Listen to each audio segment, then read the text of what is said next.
Olá, tudo bem? Bem-vindo ao curso de Introdução à Filosofia Nito.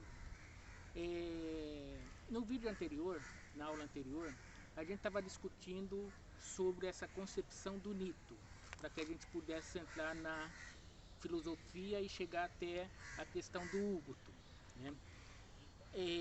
Então só vou retomar algumas coisas desse conceito de Nito, né? O que é o Nito nessa civilização Banto?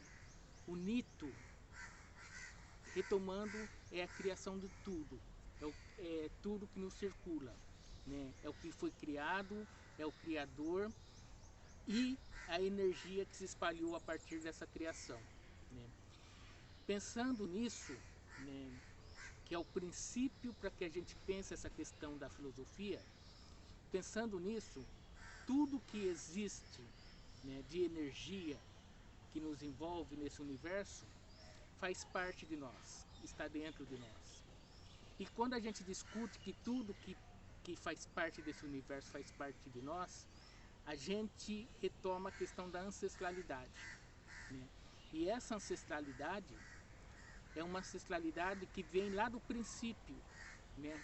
E o que é essa ancestralidade que vem do princípio? É a ancestralidade do Criador.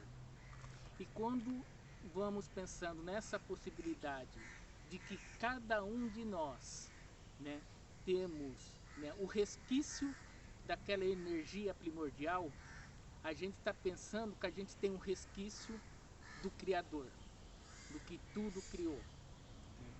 Então, retomando essa questão do Nito, né, é essa concepção, cosmovisão, né, de que nós somos formados por tudo que nos envolve, né, e tudo que nos envolve tem vida, né, tem energia, e essa energia, né, que nos move, que essa energia que nos possibilita a questão do intelecto, a questão da criação, da criatividade, né, e que nos faz também, né, a partir dessa concepção, né, essa procura dentro de nós, né, desse equilíbrio, né, que vem através do princípio principal do Ubuntu, que é a verdade. O que é a verdade? É esse confronto, né, que você tem, né, com a realidade, com o real, né?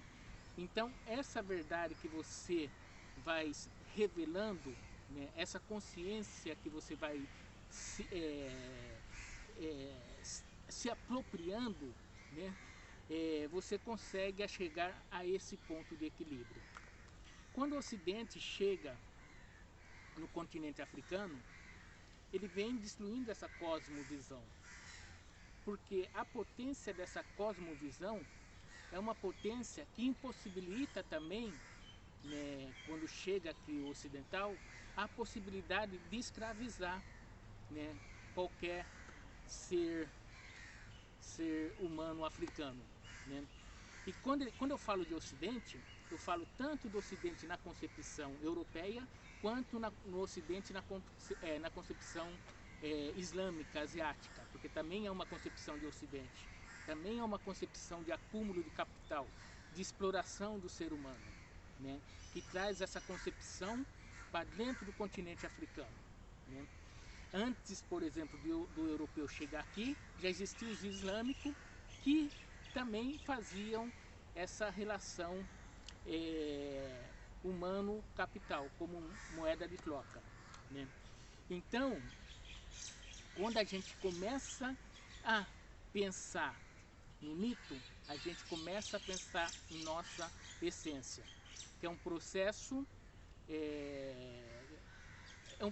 vou pegar essa palavra de um sacerdote que a gente estava conversando, de Eswatini, né? Que é um processo pedagógico libertador, autônomo.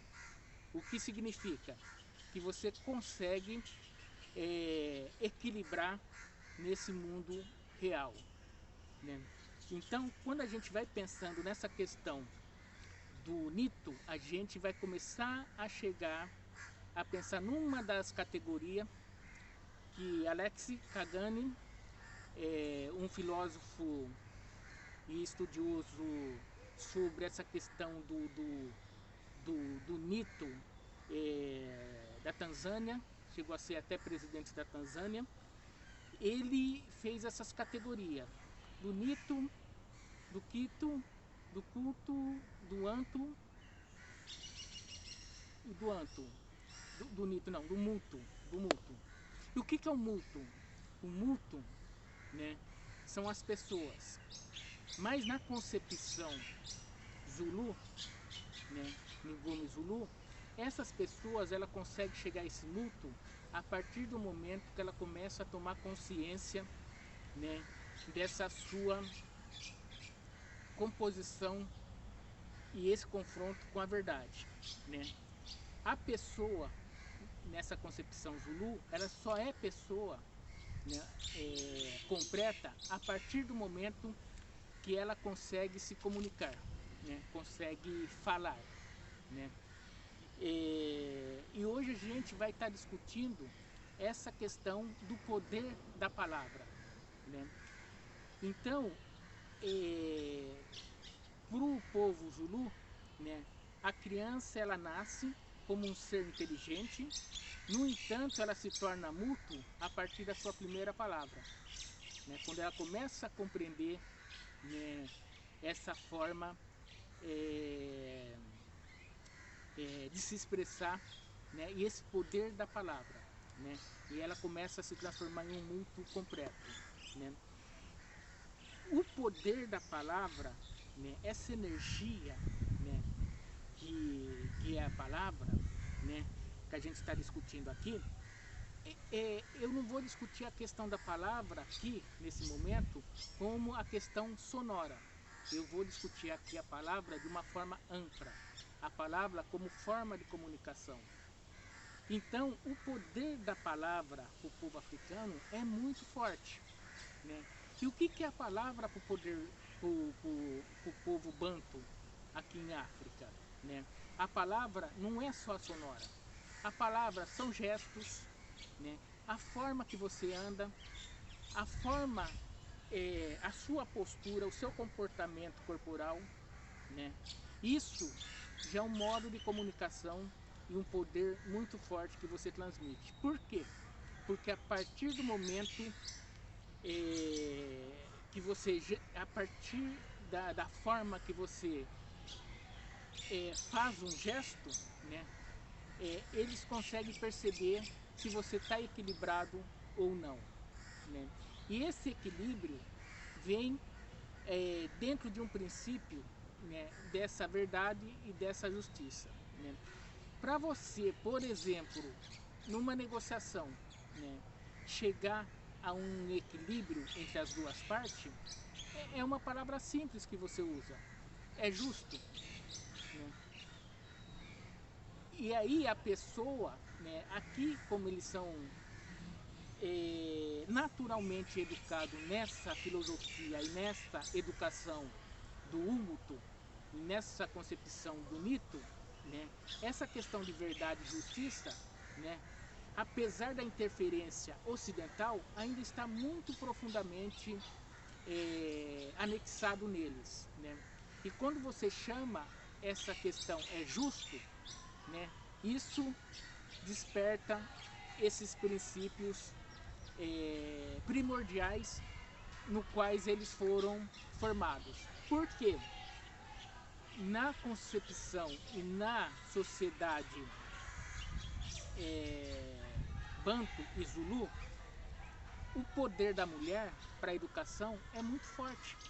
É ela que dá as primeiras educação para a criança, né? Então a mulher ela traz essa questão oral e tradicional, né? O que significa esse tradicional? Significa que vem de famílias em famílias, passando de gerações em gerações. O tradicional não significa que ele vai sendo estático, ele vai tendo uma modificação de acordo com o sistema social que está sendo realizado naquele momento, né? Então, quando a gente pensa nessa questão do poder da palavra, né, eu estou dando um exemplo da palavra, da palavra como expressão corporal. Eu dou um outro exemplo como a palavra, aí a gente já vai para a linha sonora, né, da palavra como um instrumento, né, que também, né, em nossa cultura, por exemplo, seria um instrumento sem vida, seria um instrumento inanimado, que seria um instrumento que seria, por exemplo, o tambor, né? O tambor, ele fala, né? E através do tambor tem uma comunicação intensa aqui entre os povos bantus, né? Então o tambor, ele se comunica, ele fala pela comunidade, né? O corpo, ele fala pelo indivíduo, né? E o tambor já fala pela comunidade. No entanto, quando esse corpo fala pelo indivíduo, né, não é só o indivíduo que se expressa, mas a comunidade de onde ele vem, né? Então isso é percebido, né? E aí a gente vai entrando já nesse campo sonoro do poder da palavra, né? Esse poder da palavra oral, em que as mulheres têm a grande domínio aqui na civilização banto e na civilização Zulu e no povo Zulu. Aqui a gente já está ouvindo, por exemplo, né, os cantos e as mulheres chamando esses cantos, né? Aqui no fundo dá para ouvir as mulheres cantando, e quem vem chamando, quem vem à frente, né, abrindo os caminhos com os cantos, são as mulheres. E o interessante, né, quando se pergunta sobre a questão de África, né, e principalmente sobre a cultura banto, é que o povo banto, nós do povo banto, não somos povos religiosos, somos povos espiritualistas, né? O que significa? Né? Significa que a nossa relação, né, é autônoma com essas energias, né, que nos circula.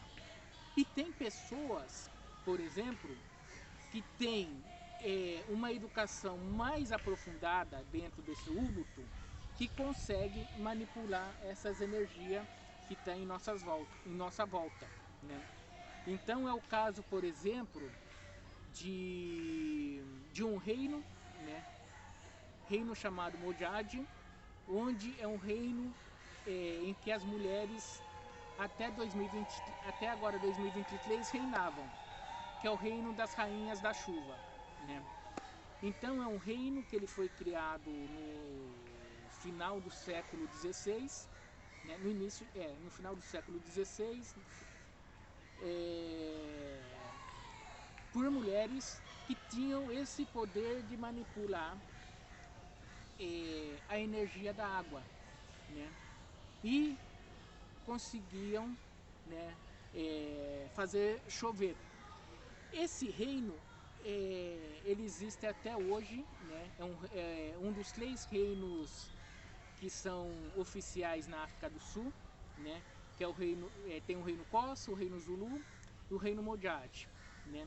Então esse reino, né, ainda existente até hoje, né, com essa crença de todos os povos em sua volta, né, que é um reino em que tem uma rainha que consegue ter, né, esse poder de controlar a energia.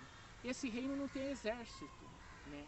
No entanto, esse reino nunca foi atacado, né? Por quê? Porque acredita-se que se você ataca esse reino, a rainha da chuva vai deixar você sem as chuvas anuais. Então ela tem um poder muito grande nessa cultura, né, aqui da África do Sul e do continente sul-africano. E essa questão, por exemplo, de rainhas da chuva, não é exclusiva desse reino. Ela já tinha no Egito essa concepção da pessoa que conseguia ter o domínio dessa energia das águas, né? Na Etiópia ainda existem vários reinos com rainhas da chuva, que tem essa pessoa que tem o domínio desse poder de manipulação da água, assim, né? Então, esse poder, né, da palavra aqui em África, ele é muito importante. Por quê? O que significa esse poder da palavra? Suas negociações são feitas através da palavra. Então, através da palavra, que a sociedade se mobiliza. Através da palavra que você consegue manter as suas tradições, cosmovisões e consegue resistir a esse violento ataque que o Ocidente faz em nós até hoje, né? Destruindo nossas identidades. E isso é uma questão que ainda permanece em África, né? Esse poder da palavra, né? E a palavra, ela tem poder porque é uma energia, né? É uma energia. E essa energia, ela também é manipulada por algumas pessoas que têm o domínio dessa energia, né? E essa energia, né, dessa palavra, ela transforma tanto as pessoas quanto o mundo, né? E isso foi possível perceber, né, quando no final do apartheid Nelson Mandela consegue reconstruir um país, né, praticamente destroçado pela exploração, né, ocidental, do branco ocidental, né? Então ele consegue unir, né, dentro de uma África do Sul, várias nações, né, Zulu, Xhosa, Ndebele, Veda, várias nações, né, por um fim só, né, uma união e reconquistar esse país de volta, né?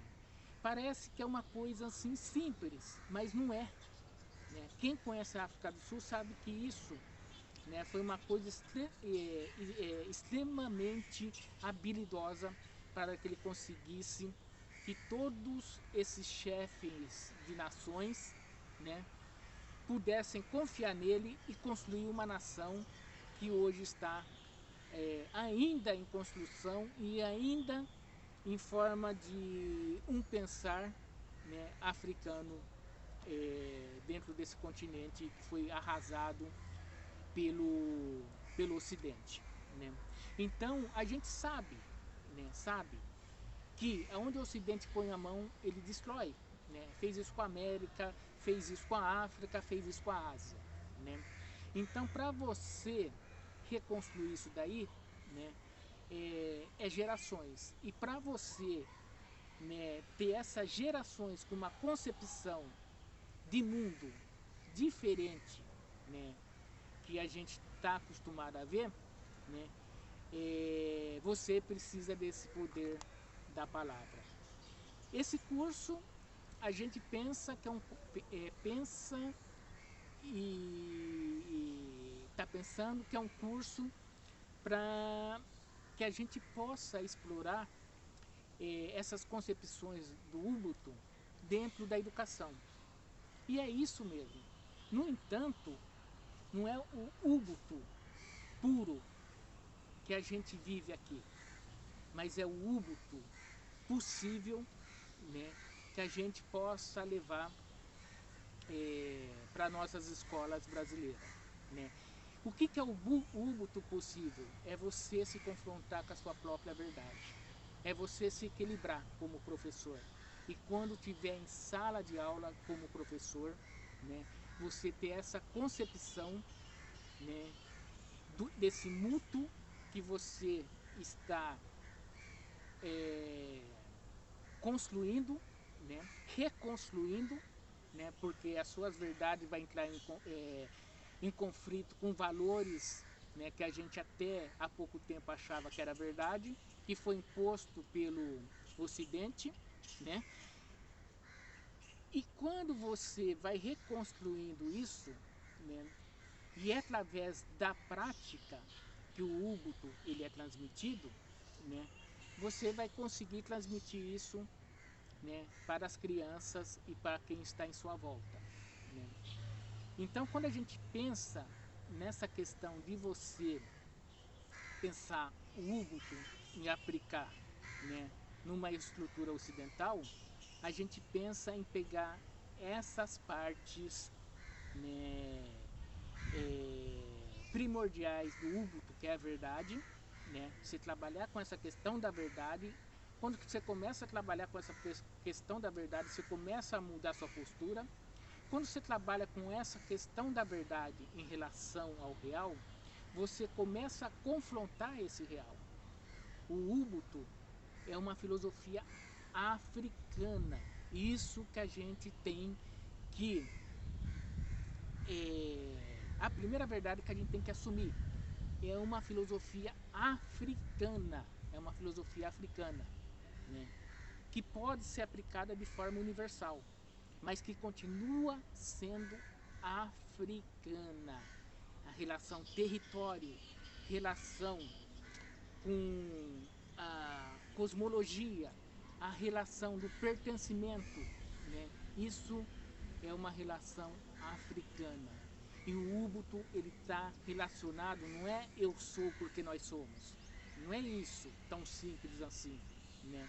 Primeiro, essa questão do eu sou, ele é construído no mútuo, né? O mútuo ele vai construindo, né? E o mútuo, né, esse eu sou, a partir do que ele percebe nessa comunidade, que essa comunidade que educa ele através da prática, através do exemplo, esse mútuo, ele é individual. E esse individual, ele vai se transformar em coletivo, né? Quando ele consegue esse equilíbrio, ele se transforma em coletivo. E o coletivo significa o quê? Né? O que é coletivo? O coletivo é quando ele toma essa consciência de que o bem-estar dele, né, é o bem-estar da sua comunidade, né? Então o bem-estar dele, né, é lutar também pelo bem-estar da sua comunidade. O bem-estar dele é ele romper as correntes da escravidão, né? Mas ele não pode romper só a corrente dele. Ele rompe a dele e rompe a dos seus companheiros que estão do lado, né? Isso é um dos princípios do Ubuntu, né? Então, quando você começa a pensar nessa questão do Ubuntu, de você rever essa questão da verdade, você também começa a lutar contra os valores que já foram determinados para você, né, como se fossem os únicos existentes nesse imenso universo, né? Então, esse poder da palavra que a gente vem colocando é um poder que você precisa ter um equilíbrio para que você possa exercê-lo, né? A gente já viu e vê no Brasil uma pessoa que tem o poder da palavra a partir da mentira. E vimos o caos que isso causa, né? O desequilíbrio que causa nas pessoas, né? Você vê a verdade e a mentira, verdade e a mentira. Você vê que uma equilibra, a outra desequilibra. E desequilibra as pessoas de tal forma, né, que as pessoas, em vez de melhorar a sua comunidade, né, ela quer destruir tudo que está em volta da sua comunidade. O povo banto, quando ele vem, né, expandindo desde lá do Egito até aqui o sul do continente africano, ele não destrói cultura, né? Nenhuma cultura ele vem destruindo, ele vem agregando, né? Ele vem unindo essas culturas.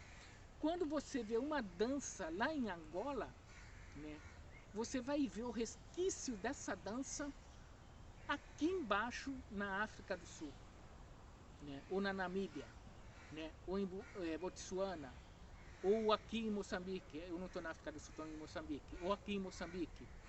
Então, você vê esse resquício, né, de danças do Congo aqui em Moçambique.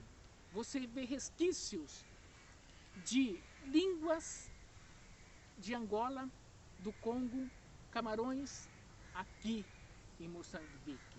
Mesmo porque o povo banto é parte do mesmo tronco linguístico, diferente, né, do povo iorubá, que tem um outro tronco linguístico, né? E nós no Brasil, né, toda essa composição da cultura brasileira, né, ela é constituída e baseada na cultura da civilização banta, né? Desde a culinária até as nossas danças e músicas, né? As nossas palavras são de origem banto, né? Não são de origem iorubá, né? A questão, né, hoje no Brasil que predomina o iorubá foi um grande projeto político, ideológico, né, do colonizador. Qual que é o objetivo que o colonizador coloca para um grande número, né, de gerações que vem de descendência banto, a cultura iorubá como predominante? É destruir a sua identidade, né? É destruir, né, o seu saber, o seu conhecimento, né? Então, um dos grandes objetivos político e ideológico